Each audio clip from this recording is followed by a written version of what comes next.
আসসালামু আলাইকুম। সংবাদে আপনাদের সবাইকে স্বাগত জানাচ্ছি। আমি ফিরোজ তোহা। শুরুতেই আরবে কেবলস সংবাদ শিরোনাম। বাংলাদেশের সর্বশেষ গুরুত্বপূর্ণ আপডেট সংবাদে আপনাকে স্বাগত। শুরুতেই সংবাদ শিরোনাম, পরে বিস্তারিত। প্রথমেই জানাবো, তোমরা লিখবা আমরা পেটাবো, ৩ সাংবাদিককে মারধরের পর যুবদল নেতার হুমকি। তোমরা লিখবা আমরা পেটাবো এমন হুমকির অভিযোগ উঠেছে শরীয়তপুর জেলা যুবদলের সভাপতি আরিফুজ্জামান মোল্লার বিরুদ্ধে। আজ জেলা প্রশাসকের কার্যালয় চত্বরে পেশাগত দায়িত্ব পালনের সময় ৩ সাংবাদিককে মারধরের অভিযোগ উঠেছে তার নেতৃত্বে থাকা সমর্থকদের বিরুদ্ধে।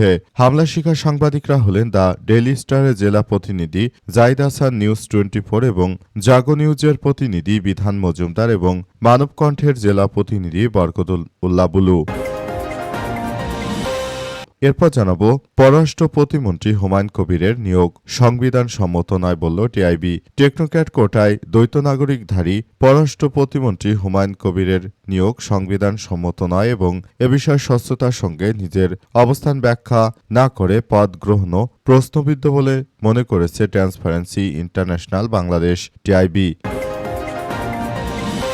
এদিকে গ্যাস, বিদ্যুৎ এবং আইন শৃঙ্খলায় নজর বাড়ানোর আহ্বান আলালের। বিএনপি চেয়ারম্যানের উপদেষ্টা সৈয়দ মোয়াজ্জেম হোসেন আলাল বলেছেন যে জাতীয় জীবনে বেশ কিছু সমস্যা প্রকট হচ্ছে, যেগুলো অতীতে ফেলে রাখা অসমাপ্ত কাজের যন্ত্রণা। বিশেষ করে গ্যাস, বিদ্যুৎ ও আইন শৃঙ্খলা পরিস্থিতির দিকে সরকারকে আরও বেশি মনোযোগ দেওয়ার আহ্বান জানাচ্ছি।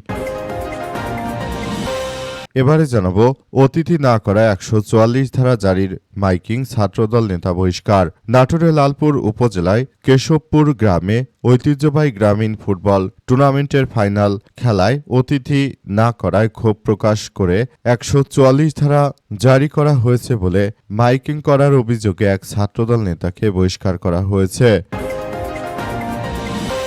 এবং সর্বশেষ জানাবো, চীনের জেট-এনসি যুদ্ধবিমান কিনতে খসড়াপত্র চুক্তিপত্র প্রস্তুত জানালেন প্রধানমন্ত্রীর তথ্য উপদেষ্টা। আধুনিক চীনা জেট-এনসি যুদ্ধবিমান কিনছে বাংলাদেশ বলে জানানো হয়েছে। তবে এই মুহূর্তে জেট-এনসি বাংলাদেশের জন্য কতটা গুরুত্বপূর্ণ, কিছুদিন পরই তো আসলে আরও উন্নতমানের মডেলগুলো বের হচ্ছে, তাহলে এই মুহূর্তে এত টাকা খরচ করে জেট-এনসি কেনার কি প্রয়োজন, সেটা নিয়েও অনেকে প্রশ্ন তুলেছে। মূল কথা হচ্ছে, তারা বর্তমান সময়ে ক্ষমতা আসার পর হয়তো সেখান থেকে এই প্রজেক্টের মাধ্যমে মূলত টাকা পয়সা নষ্ট করার উদ্দেশ্যে এই বিমানগুলো কিনতে পারে। তাছাড়া দরকার হলে বাংলাদেশের এই মুহূর্তে ইউরোফাইটার কিংবা রাফায়েলের মতো অত্যাধুনিক যুদ্ধ বিমানগুলো কেনা উচিত ছিল, কিন্তু সেগুলো বাংলাদেশ না কিনে কিনছে চীনের তৈরি জেট-এনসি মডেলের যুদ্ধ বিমান। যদিও এগুলো পাকিস্তান ব্যবহার করে ভারতের বেশ কয়েকটি রাফালকে বিধ্বংস করেছিল বিদায় হাইপ তুলেছে যুদ্ধ বিমানটি। তবে সেটি বাংলাদেশের পাইলটরা কতটা দক্ষতার সঙ্গে অপারেট করতে পারবে, কারণ এই যুদ্ধ বিমানগুলো অতটাও আধুনিক নয়। প্রিয় দর্শক, কি মনে করেন আপনি, এই বিমানটি আসলে বাংলাদেশ কিনছে সেটিকে আপনি কিভাবে দেখছেন, সেটি আমাদের কমেন্ট করে জানিয়ে দিতে পারেন। এতক্ষণ শুনছিলেন সংবাদ শিরোনাম, এবারে বিস্তারিত। তবে তার আগে বন্ধুরা, অনুরোধ থাকবে এই সংবাদটিতে একটি লাইক দিন। এই চ্যানেলে আপনি নতুন হয়ে থাকলে আমাদের সংবাদটি দেখতে দেখতে চ্যানেলটি সাবস্ক্রাইব করে রাখুন। কমেন্ট করে বন্ধুরা আপনার মূল্যবান মতামত জানিয়ে দিন আপনি বিশ্বের কোন দেশ থেকে বা বাংলাদেশের কোন স্থান থেকে আমাদের সংবাদটি দেখছেন এবং শুনছেন। আর বন্ধুরা, সংবাদটি আপনার সোশ্যাল মিডিয়া ফেসবুকে শেয়ার করে বন্ধুদেরও দেখার সুযোগ করে দিন। গাজা যুদ্ধে আপনি যদি নিরীহ ফিলিস্তিনিদের ভালোবেসে থাকেন বন্ধুরা, কমেন্ট বক্সে কমেন্ট করে পুরো বিশ্ববাসীকে এই তাজা আপডেটটি দেখার সুযোগ করে দিন। এবারে বিস্তারিত। তোমরা লিখবা আমরা পেটাবো, ৩ সাংবাদিককে মারধরের পর যুবদল নেতার হুমকি। আবারও বড্ড বার বেড়ে গেছে বিএনপির সন্ত্রাসীরা। এবার শরীয়তপুর জেলা যুবদলের সভাপতি আরিফুজ্জামান মোল্লা তিনি ৩ জন সাংবাদিককে বেধড়ক পিটিয়েছেন। হামলা শিকার সাংবাদিকরা হলেন দ্য ডেইলি স্টারের জেলা প্রতিনিধি জাহিদ হাসান, নিউজ 24 এবং জাগো নিউজের প্রতিনিধি বিধান মজুমদার এবং মানবকণ্ঠের জেলা প্রতিনিধি বরকত মোল্লা। আজ 10টার দিকে শরীয়তপুরে সর্বস্তরের জনগণ এর ব্যানারে বিএনপির একটি পক্ষ জেলা প্রশাসকের কার্যালয়ের সামনে বিক্ষোভ মিছিল সমাবেশের আয়োজন করে। এই কর্মসূচিতে সেখানে সাংবাদিকরা ভিডিও ধারণ করতে গেলে সেখানে তাদেরকে পিটিয়েছে বিএনপির সন্ত্রাসী। উক্ত ছবির ব্যক্তি আরিফুজ্জামান মোল্লা। আসলে সারা দেশ জুড়ে তাদের এই সন্ত্রাসী কার্যক্রম অব্যাহত রয়েছে। বর্তমান সময়ে যে ধরনের কার্যক্রম চালিয়ে যাচ্ছে এটি আসলে কোনোভাবেই গ্রহণযোগ্য হতে পারে না। পুরো বিশ্বের মাঝে আসলে এক ভয়াবহ বিপর্যয়কর পরিস্থিতি সৃষ্টি করেছে বাংলাদেশের এই বিএনপির নেতৃত্বাধীন সরকারের নেতাকর্মীরা। তারা মূলত বাংলাদেশটাকে একটি ভয়াবহ বিপর্যয়ের দিকে ঠেলে দিচ্ছে। তাদের এই ধরনের বিপর্যয়কর কার্যক্রম আসলে এই মুহূর্তে বাংলাদেশকে খুবই এক ভয়াবহ বিপদের দিকে ঠেলে দিচ্ছে। এখান থেকে আসলে বেরিয়ে আসতে হবে, তাছাড়া কোনো বিকল্প হতে পারে না। পররাষ্ট্র প্রতিমন্ত্রী হুমায়ুন কবিরের নিয়োগ সংবিধান সম্মত নয় বলল টিআইবি। টেকনোক্র্যাট কোটায় দ্বৈত নাগরিকত্বধারী পররাষ্ট্র প্রতিমন্ত্রী হুমায়ুন কবিরের নিয়োগ সংবিধান সম্মত নয় এবং এ বিষয়ে স্বচ্ছতার সঙ্গে নিজের অবস্থান ব্যাখ্যা না করে পদ গ্রহণও প্রশ্নবিদ্ধ বলে মনে করে ট্রান্সপারেন্সি ইন্টারন্যাশনাল বাংলাদেশ বা টিআইবি। একই সঙ্গে দ্বৈত নাগরিকত্বের প্রশ্নে পররাষ্ট্র প্রতিমন্ত্রী পাল্টা প্রশ্ন শুট দ্য মেসেঞ্জার প্রবণতার দৃষ্টান্ত এবং মুক্ত গণমাধ্যম ও জনগণের তথ্য জানার অধিকারের প্রতি হুমকি উল্লেখ করে দ্বৈত প্রকাশ করেছে টিআইবি। মঙ্গলবার এক সংবাদ বিজ্ঞপ্তিতে প্রতিষ্ঠানটির এমন উদ্বেগের কথা জানা গেছে। আসলে টেকনোক্র্যাট কোটায় তাকেই মন্ত্রী দেওয়া যায় যিনি হচ্ছেন বাংলাদেশের নাগরিক। এমন মানুষকে বিএনপি সরকার এই মুহূর্তে প্রতিমন্ত্রীর দায়িত্ব দিচ্ছে যারা বাংলাদেশের নাগরিকও নয়। এমন লোকদেরকে আসলে দায়িত্ব দেওয়া হচ্ছে। কতটা দুর্ভাগা জাতি আমরা, যারা বাংলাদেশের নাগরিক নয়, যারা বাংলাদেশ থেকে চলে যাবে ফ্যামিলি নিয়ে, তারা চলে গিয়েছে, সেসব লোকদেরকে ডেকে এনে তারপর রাষ্ট্রের দায়িত্ব দেয়া হচ্ছে। এসব লোকেরা কখনো এদেশের ভালো করবে বলে মনে হয় না, অথচ এদেরকেই দায়িত্ব দেয়া হচ্ছে। আসলে মূলত বিষয়গুলো সবার জন্য খুবই এক দুঃখজনক ব্যাপার হয়ে দাঁড়িয়েছে। সারা দেশে বিদ্যুৎ ও গ্যাসের সংকটে সবাইকে আরও বেশি সক্রিয়ভাবে ভূমিকা পালন করার জন্য বলা হচ্ছে। দেশটাকে সুন্দর ও সমৃদ্ধির একটি আধুনিক রাষ্ট্র কাঠামো আসলে গড়ে তোলার মধ্য দিয়ে সবাইকে এগিয়ে যেতে হবে।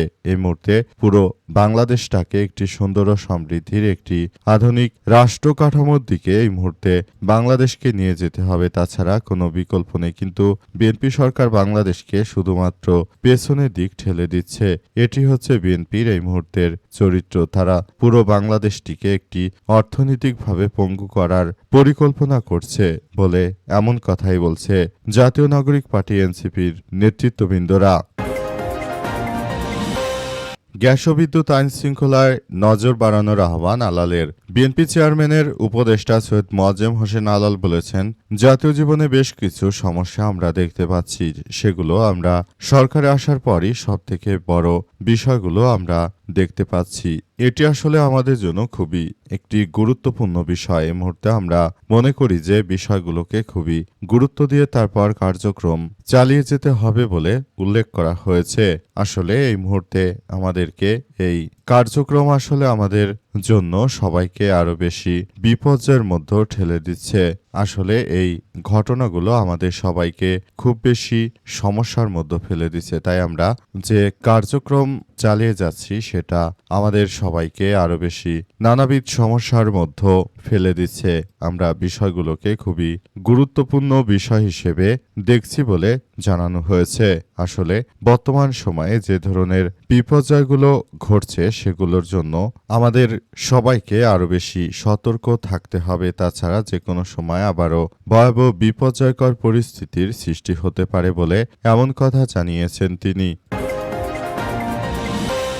অতিথি না করায় ১৪৪ ধারা জারির মাইকিং, ছাত্রদল নেতা বহিষ্কার। কতটা দুর্ধর্ষ সন্ত্রাসী এই বিএনপির চাঁদাবাজ গ্রুপটা, তারা একটি জায়গায় ফুটবল খেলায় বিএনপির ছাত্রদল নেতাকে প্রধান অতিথি দেওয়া হয়নি বলে তিনি মূলত মাইকিং করে তারপর পুরো এলাকায় এক ত্রাসের রাজত্ব সৃষ্টি করেছেন। তিনি মূলত সেখানে মাইকিং করার মধ্য দিয়ে আসলে সেখানে তিনি জানিয়ে দিয়েছেন যে এই মুহূর্তে সবাই খেলা যেন না দেখতে আসে, কারণ সেখানে ১৪৪ ধারা জারি করা হয়েছে। অথচ ১৪৪ ধারা জারি করার এখতিয়ার শুধুমাত্র থাকে ইউএনওর।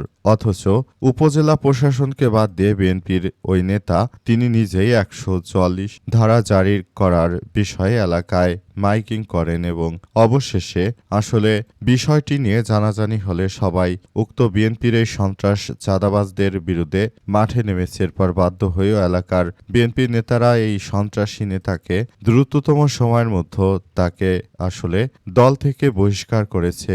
তবে বিএনপি বহিষ্কারে নাটক সাজালেও 2 দিন পর আবার এই বহিষ্কৃতদেরকে দলে ভেড়ায়। এটি হচ্ছে বিএনপির জনগণের সঙ্গে তামাশা।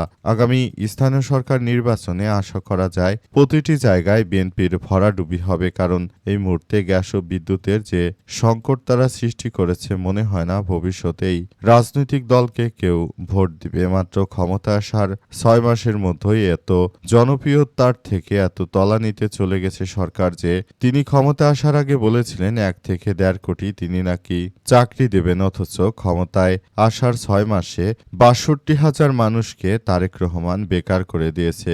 গ্যাস ও বিদ্যুতের সংকটে আশা করা যায় এই বছরের মধ্যে মনে হয় 1 কোটি মানুষই বেকার হয়ে যাবে। এটি হচ্ছে বিএনপির সরকার।